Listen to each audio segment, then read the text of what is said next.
నంద్యాల జిల్లా మహానందిలో చిరుత సంచారం కలకలం రేపుతోంది. ఈశ్వర్ నగర్ సమీపంలో బహిర్భూమికి వెళ్లిన యువకుడిపై వెనక నుంచి చిరుత దాడి చేసింది. భయాందోళనకు గురవుతున్నారు అక్కడ ప్రజలందరూ కూడా. ఈశ్వర్ నగర్ గ్రామస్తులు గత నెల రోజులుగా మహానంది చుట్టే సంచరిస్తోంది చిరుత. అటవీ శాఖ అధికారులు చిరుతపుల్ని బంధించాలని కోరుతున్నారు మహానంది పరిసర గ్రామాల ప్రజలు.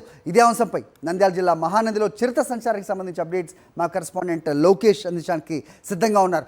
లోకేష్, గత నెల రోజులుగా చూస్తున్నాం అక్కడ దేవాలయం ప్రాంగణంలో కానీ అక్కడ పురిగుడిసెల చుట్టూ కానీ చిరుత సంచారం గమనిస్తున్నాం. ఇప్పుడు ప్రస్తుతం ఒక యువకుడి మీద దాడి కూడా చేసిందని చెబుతున్నారు. ఇప్పుడన్నా అటవీ అధికారులు స్పందిస్తారా, లేదంటే ఇప్పుడు దాడి చేయట్లేదు కాబట్టి మేము దాన్ని బంధించలేమని ఇంతకుముందు ఒక వింత వాదన ముందుకొచ్చిన పరిస్థితి కూడా మనం చూసాం.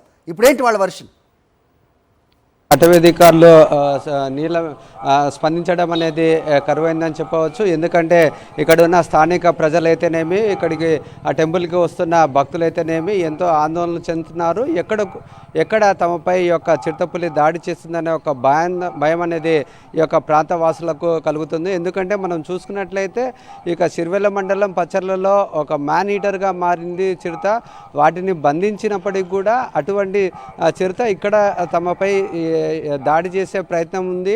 అందుకోసము ఖచ్చితంగా ఈ యొక్క చిరుతపులిని బంధించాలని ఇక్కడ ఉన్న స్థానిక ప్రజలు చాలా మార్లు ఈ యొక్క అటవీ అధికారులకు చెప్తున్న పరిస్థితి. ప్రస్తుతం మనం మహానంది పుణ్యక్షేత్రంలో ఉన్నాము. ఇక్కడ వెనుక భాగంలో మాడవీధి అంటారు. ఈ యొక్క ప్రాంతంలోనే ఈ యొక్క చిరుతపులి సంచారం అనేది కొనసాగుతున్నాయి. గత నెల రోజుల పాటు నుండి చిరుతపులి అర్ధరాత్రి సమయంలో ఈ యొక్క మహానంది పుణ్యక్షేత్ర పరిసర ప్రాంతాల్లో తిరుగుతున్న పరిస్థితి. ఏదైతే గోశాల కావచ్చు, ఈ యొక్క పుణ్యక్షేత్ర వెనుక భాగం ఉన్న మాడవీధి కావచ్చు, ఈ యొక్క ప్రాంతాల్లోనే చిరుత సంచారం అనేది కొనసాగుతుంది.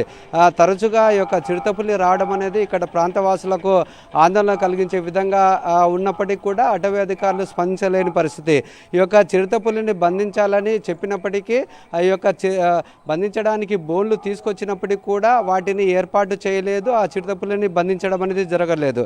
ఏదైతే చిరుతపులి ఉందో చిరుతపులి సంచారం అనేది అది అటవీ ప్రాంతంలో చేసుకుంటుంది కాబట్టి దాన్ని డిస్టర్బ్ చేయొద్దంటూ ఇక్కడ అటవీ అధికారులు కావచ్చు, ఇక్కడ ఉన్న మహానంది పుణ్యక్షేత్రం సంబంధించిన అధికారులు కావచ్చు, కేవలం ప్రజలకు ఒక నోటీస్ బోర్డు పెట్టడం మాత్రమే జరిగింది. ఇక్కడ చిరుతపులి సంచారం జరుగుతుంది కాబట్టి ఈ ప్రాంతంలో ఈ యొక్క మానవ సంచారం ఉండకూడదని చెప్పేసి ఒక నోటీస్ బోర్డు పెట్టడమే తప్ప ఇక్కడ చిరుతపులి వస్తుంది, దాడి చేస్తుంది, ఖచ్చితంగా వాటిని బంధించాలనే ఒక ఆలోచన అయితే అటవీ అధికారులు అయితే కనపడటం లేదు.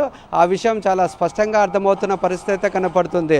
నిన్న రాత్రి చూసుకున్నట్లయితే ఈశ్వర్ నగర్ సంబంధించిన గిరిజన యువకుడు పై దాడికి పాల్పడడం జరిగింది. అతను అప్రమత్తంగా ఉండడం చేత అతని ప్రాణాలు కాపాడగలిగారు తప్ప లేకుంటే అతను కూడా మృత్యువాత పడే అవకాశం అయితే చాలా స్పష్టంగా అర్థమవుతుంది. Hari. All right, Lokesh, thanks for the inputs.